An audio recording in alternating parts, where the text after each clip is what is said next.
Can a team only consisting of rare champions clear stage 25 of every single dungeon in Raid Shadow Legends? Let's put it to the test, man. This is also an amazing opportunity to spotlight some of the better rare champions in the game as well, and talk about how I have them built, how I get some crazy value out of these guys, and of course, a lot of it's to do with like red stars on these guys as well, but it's going to be a really cool showcase of just some of the better rares all in all, man. So, I hope that you guys are here for it. Before we get into it, man, if you're looking to start off a new Raid Shadow Legends account, man, make sure that you get it done right now, while Udex Ator is a free reward legendary from the reward calendar that's going on right now, and while you can grab Elnaril from my beginner promo link, which you can find down below at the top of the video description box. Simply click on that link, use it to sign up to Raid, man, create a new Raid account, man, and you'll grab Elnaril for free as your free login reward legendary, whole bunch of free epic champions as well as you level up your account. Just the best beginner promo link going. Just make sure that you use that promo link on PC, man, using Plarium Player and all of that good stuff for best results. Basically, if a mobile device has ever had Raid installed on it before, promo links just don't work on that mobile device, which sucks. Nothing I can do about it, man. It's just the Plarium way. Don't know what the hell's wrong with them over there, man. Anyways, let's do this, dude. I'm going to jump on into... Oh, God, let's not go to hard, man. Let's see if we can build a team that can take on Stage 20 Finite, for example. How hard can it be, right? So for Finite, I do need a crazy amount of wave control to get us to the boss as well, but once we actually get to the boss, I mean, can we really go wrong with just double Cold Heart? Probably not, right? We'll go ahead and lock those on in. We're going to go ahead and include Bowsmith Flannan as like an ally attack champion, just to help us beat our way through the boss's shield stacks as well. And then we're going to run Bellower and Kerzad as our wave controllers. Why do I call these guys wave controllers, man? Because I've got both of these suckers built out in stun sets. These are some fantastic stun set rares. Very good indeed. Kerzad, of course, brings a double hit to A1 as well. That's going to place decreased speed, but both of his other skills are both attack all enemies style skills. Very good, obviously, for a stun set. I've even got Kerzad built out with Fearsome Presence for his mastery, so we're increasing the stun chance from the stun set as well, so it's actually a 23% chance with his big old AoE hits, man, to be landing stuns against waves of enemies. And would you know it, Bellower is built out in exactly the same way. He's also got Fearsome Presence as well. He's slightly more damage draining. I actually use Bellower as my campaign farmer to great effect. Great champion. And yeah, that's what I've got him built out, man. Both in stun sets, and so I'm hoping that they're just going to be able to control the waves. Let's get to this. And okay, let's see how we actually do against the waves here in terms of control. Oh my god, we actually stunned most of the ball. Okay, we only didn't stun one guy right in the middle. Our stun control coming out from Kerzad and the Bellower. Absolutely unbelievable. Then we land the decreased speed on the middle guy as well. The wave control is great.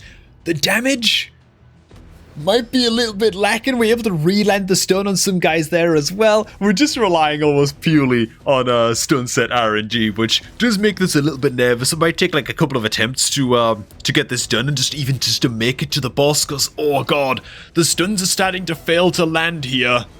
Good stuff. Yes, dude, we stunned the whole wave again. This is actually super effective, man. This is pretty cool. The Kerzad Bellower stun set combo, man, with the Fearsome Presence mastery. Just absolutely controlling the hell out of these waves. It's not a fast wave kill, but we're going to get to boss. Okay, full disclosure, this is like run number 7 or something, as we're about to arrive at the boss just now. 1 or 2 runs we died on the waves, stuns failed to land. A couple of runs we got to the boss and the Cold Hearts just didn't control 10 meter quite enough. Hopefully we've got enough attacks here to actually punch our way through the boss's shield. Lovely, Kez is going to come in with another double hitter. Very good. Quadruple hit is coming in from one of the Cold Hearts, and then the A3 comes in from the other Cold Heart. Okay, good stuff. Now, the thing is, man, in order to make this son of a gun work, decreased speed from the Kerzad, by the way, very important, we need a Relentless set proc. Oh my god, we just got it from the Cold Heart in the middle. So she gets an extra turn, so then she reduces the cooldown on an A3 by a turn. And so, hopefully now we've just got enough wave control, enough 10 meter control to get this done. A little bit of 10 meter control comes in from the Flannan as well. He's the real hero. I mean, Cold Heart's ridiculous. But Flannan does bring a bit of 10 meter control on his A1 as well. It's not 100% land rate, and it's quite a low amount. It's like 5% per hit on a double hitter, you know. If he fails to land the stun, which of course he does against bosses. Oh my god, he's just not doing anything against it. We need the big old 10 meter control to come in from the central Cold Heart just now. I think she's ready to go ahead and toss it on out, and oh my god, don't one-shot me, bro. Ooh. Okay, I'm going to manual the rest of this real quick. We can't have any Coltats wasting their attacks just now, so let's auto it in with the Khazad. Coltat, yeah, she was about to waste her A3, man, so we can't have that. I don't want to manual these, like, as much as I can manage it, not manualing. That would be ideal, obviously. But in cases like Fire Knight, it does feel a little bit necessary to sort of jump in sometimes, just like we did right there. But okay, I think we're back on track with this now. Coltat's A3 comes in. Very, very good. Central Coltat is about to get her A3 off again as well. So Coltat's just absolutely carrying us here. The Coltat and the Bowsmith against the boss. Huge. Oh, boss is getting really, really close, man, to getting another turn here. It's making me a little bit nervous, I'm not gonna lie. Okay. So the boss is gonna get his shield up again, I think. The poison's gonna be enough to kill it. It's only 4 poisons. Oh my god, it actually goes down. Wow, dude. Okay. Alright, you know what? I actually keep those boots as well. 5 rare champions. Fire Knight stage 25. Conquered, man. On to the next one. What do we got next, man? Dragon?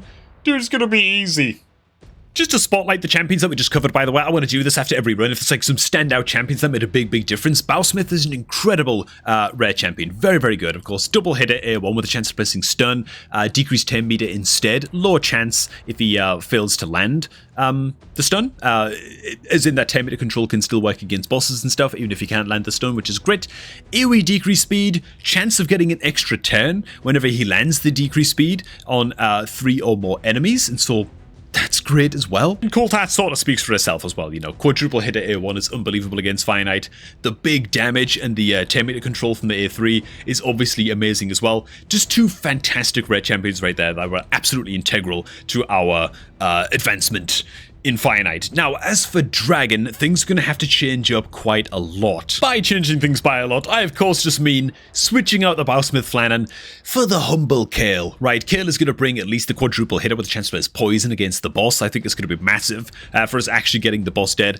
I have no idea if this is actually doable on stage 25 Dragon, because the boss is probably going to get off at least 1 attack against us, which could be devastating and just one-shot the entire party. I'm not completely sure just yet. Oh, we've also got to run Kayle as the aura lead. That would also help. Now, another thing I've got to point out as well that makes Bellower such an incredibly good champion, right, is that he's not just good in a stun set because of all of his attack all enemies style skills. He's not just good as a campaign farmer because of his attack all enemies style skills as well, but he's also great because he brings weak version decreased speed on an AoE, 75% land rate, which for a rare champion is pretty damn good. Also brings decreased attack and decreased defense, 100% land rate on these weak versions of these debuffs, right? Why is this so good? Because eventually, once you get some red stars on your Bellower, you can go into the Nature's Bounty Blessing, which gives you a chance of, well, for me, at a 4-star Awakened, 3-star Blessing here, 30% chance to place the greater version of a debuff instead of the weaker version, right? So the more weaker version debuffs you've got on a champ, you become a great candidate for the Nature's Bounty Blessing, and so Bellower is able to land all kinds of strong versions of these debuffs against the waves. Once you eventually get up to like 5-6 stars levels of Awakening, it just gets even better. It gets absolutely ridiculous, man. So let's go ahead and key this team in to Dragon 25 and see how they do. I'll confess, I'm not super confident about this one, man. I'm just not. I'm a little bit nervous because the Kayle is, of course, Magic Affinity going into Force Affinity Dragon as well, which might not be super ideal. Oh god, and look at this. If the waves even get a couple of attacks off against us, things can go really, really sour. Ugh. Really, really quickly. Bloody hell, our stun sets are not coming through for us this time. Another quick tip as well is that if you're ever running a stun set on a champion, one thing that you don't have to worry about is accuracy on that champ. A lot of champions that like to use stun sets, like stun artifact sets, like to build accuracy anyway, so it's not the biggest deal, it's not the biggest consideration in the world, but it is worth considering that landing stuns from stun sets on your champs doesn't require accuracy, right? If you're landing any kind of... It's the same thing with a provoke set as well, right? If you're running a provoke set or a stun set or whatever on your champs, any debuffs that you land on the enemy from artifact sets don't need accuracy at all. Just more of a little factoid there than anything. Let's see if we can actually make it to boss. Whoa. Not gonna lie, man. Manualing my way through this second wave right here, man, because after a few attempts, just the stun sets not landing and the AI being a bit stupid with how it's using Cold Hearts A3, not really helping us out that much, but it looks like we're gonna definitely be making it to the boss on this attempt. Oh, bloody hell, here we go. So I'm just gonna go ahead and let this auto now against the boss. Hopefully we can land the decreased defense. We do land weak version decreased defense against the boss. Couple poisons go up. Not bad damage from the Cold Hearts. Problem is, we don't have any decrease. Okay, we do have a weak version decrease attack on this team. Is it going to be enough, though, to stop the bosses? From the boss just clapping our cheeks and just one-shotting us in a single attack here? I don't know about all that, man. We're going to find out very, very soon indeed. Oh, we didn't quite do enough damage, man, to stop the stun coming in, which is kind of devastating. Big old smack about to clap us in the face just now as well. We finally land the strong version decrease attack as well from the Bellower there, but it's too late to save the kill. So the kill's gonna drop. We're still gonna get an okay amount of poisons up, man. It's not completely impossible. Okay, yeah, it is. What am I talking about? Oh, you're so screwed. You know, not a bad effort, though. This might be an absolute psychotic move, but the kill weak hitting into stage 25 Dragon's not helping. I'm going to throw Renegade into the mix, who brings, of course, the notoriously good A3, decrease the cooldown of all ally skills by 2 turns, and just try and get more mileage out of the Cold Hearts. Maybe that's something that we can try? Okay, here we go again, man.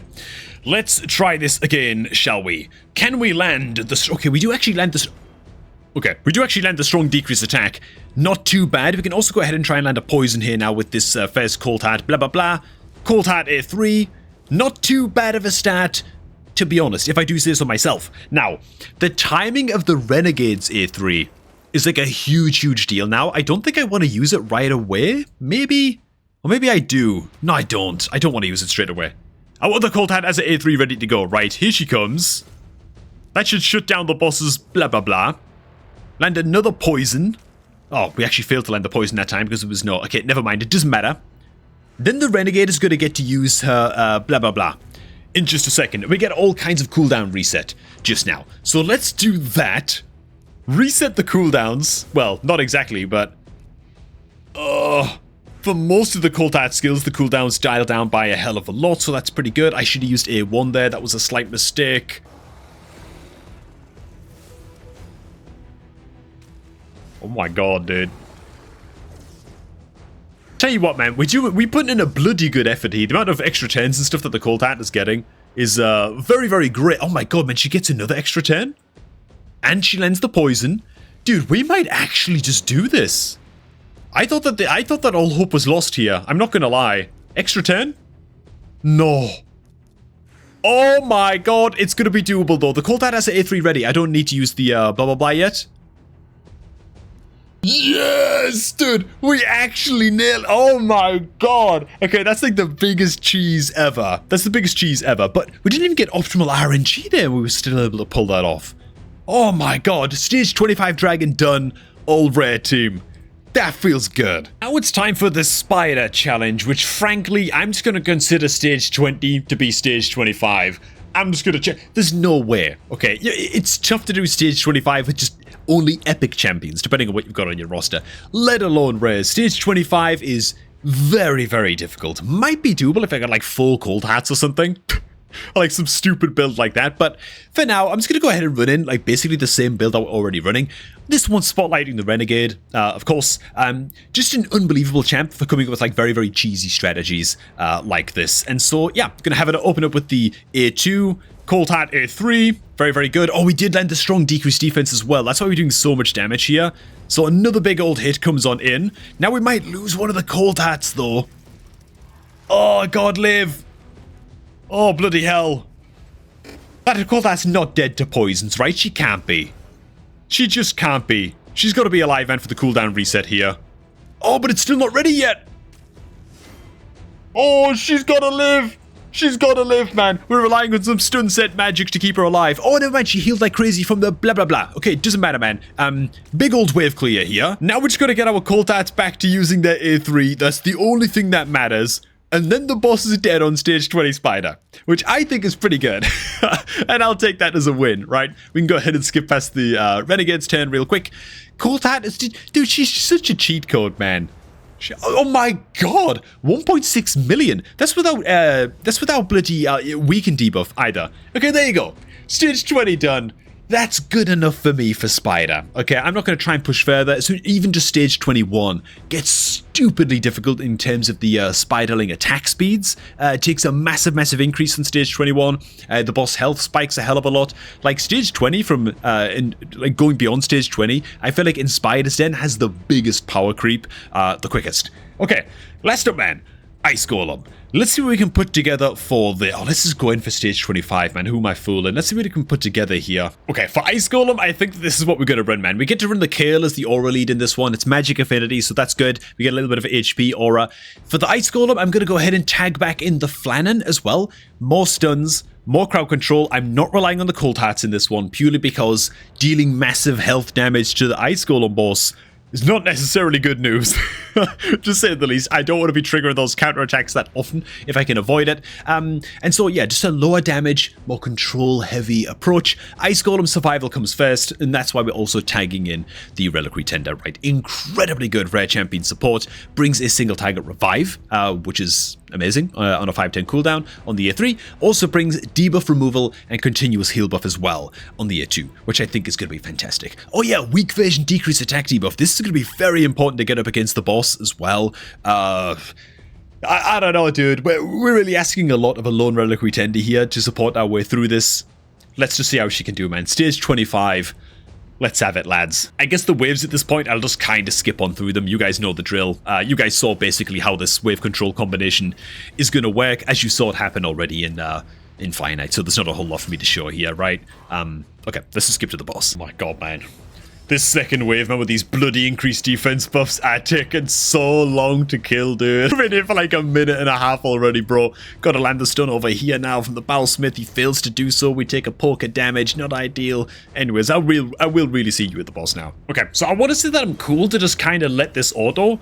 I really hope that that's the case. I'm gonna sort of click and like click to change targets every now and again against the ads, depending on which one doesn't have a stun, just so that Bowlsmith Flannan will target that mob or that ad with his AoE, and oh my god, it's 75k our kill. Oh god, okay, we're asking for a huge comeback here from the Reliquary Tender. This might be like the perfect example as to why she's like an insane support champ, but I don't know, that's a lot. She's able to land the decrease attack this time against the boss, so that might actually buy us a little bit of time.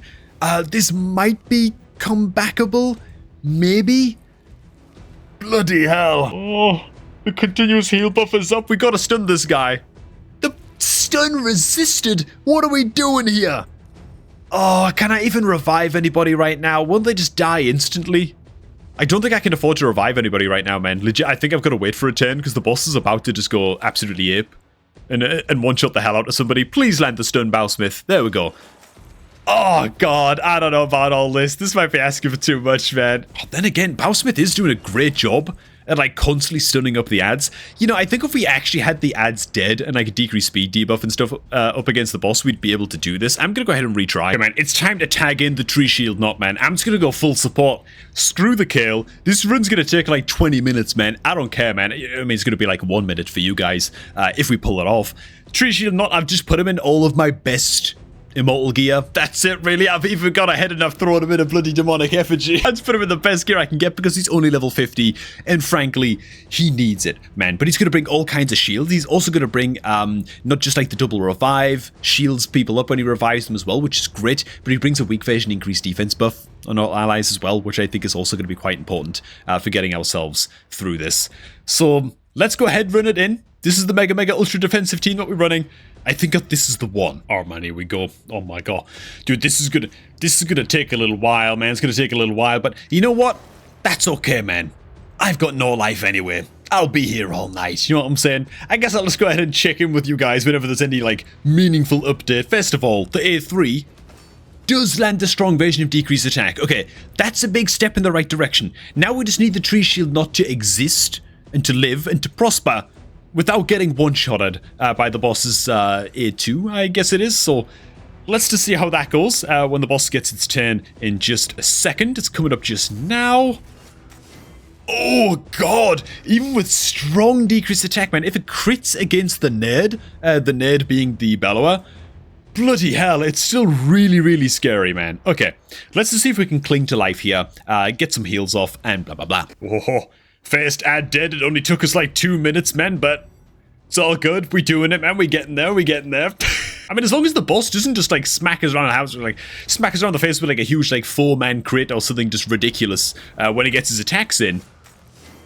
Ooh, then we can just about hold on. And even then, as long as the revivers are alive, we're kind of good still, sort of. Bellower's also got to survive to land his decreased attack against the boss, which we're back to landing weak versions, as you can see, but we're surviving. It's kind of funny, man, but once the ads are dead, I don't really want to do that much damage to the boss. I sort of want to use the time to sort of just heal and replenish a little bit, let the heal over times, take the continuous heal buffs and stuff like that, and just try not to trigger the boss's counterattack for as long as I can, you know? Oh god, there's the boss's counterattack, and it's gonna follow up with the A2 right away. That's an absolute disaster. That's like the worst possible timing in which that could have happened. But okay, because we have a Tree Shield not on the team, we can actually maybe just recover this and just sort of rinse and repeat a little bit. If we can just get the stun up on the ad here, then we're officially stable again. Heals, blah blah blah. I think that we're actually able to stabilize even after near team wipe like that, which is pretty goddamn impressive, to be honest. The stun here would be amazingly appreciated, but it's just not going to come off for us. By the looks. Tell you what, man, this is some insane knife's edge gaming right here, dude. I'm having to pay such close attention to the boss's health percentages to make sure that we don't trigger the counterattack at like just the wrong time. The stuns have to land perfectly. The increased defense has to go off at just the right time before the boss gets an attack in from the Tree Shield not. The heals have to keep on coming at just the right time. Like, oh my god. And I'm trying to maintain decreased speed on the boss as well with the Kurzad's A1. Like, everything is having to come together here just for us to stay alive. And even then, it's by like a hair's breadth. Dude, it's crazy as hell. Oh my god. Well, look at how long I've been in here, man. Nearly 34 minutes, bros. Let it never be said that I'm not committed to the content on this channel, man. I think we're gonna pull through. We've had a few deaths, few revives, few near misses. The boss still hits really, really hard, as you can see. And I mean, the boss is nearly 30% health, actually. And so it's going to be swinging with another big old counterattack very, very soon. It's going to be panic stations again when that happens, but we're clinging on for dear life. Oh my god, dude. Christ. We're right at the end, man. We can't be throwing this away now, dude. We just can't. We're on the home straight. That was a close call, though. Oh my god, that's it. We survived the last big counterattack, though. We've got both of the enemy mobs stunned up. We just landed a strong decreased attack against the boss. We are actually going to do this. We are actually going to clear stage 25 with this rare champ team with a level 50 Tree Shield not, bro. Oh, I'm just rushing down the boss now. I don't even care, man. The boss has got no more counterattacks in the tank, so there's actually just no risk to doing this. We could just go all in and just smack the taste out of the boss's mouth now, dude. Oh my god. A 51 minute run. We are running out right now, dude. That is absolutely ridiculous. But we're actually going to pull it off. Oh my god. I tell you what, man, I'm actually pretty gosh damn proud of this. I think I can just afford to just go in here and just muscle the boss down without too much more fuss. 50 minutes and 54 seconds?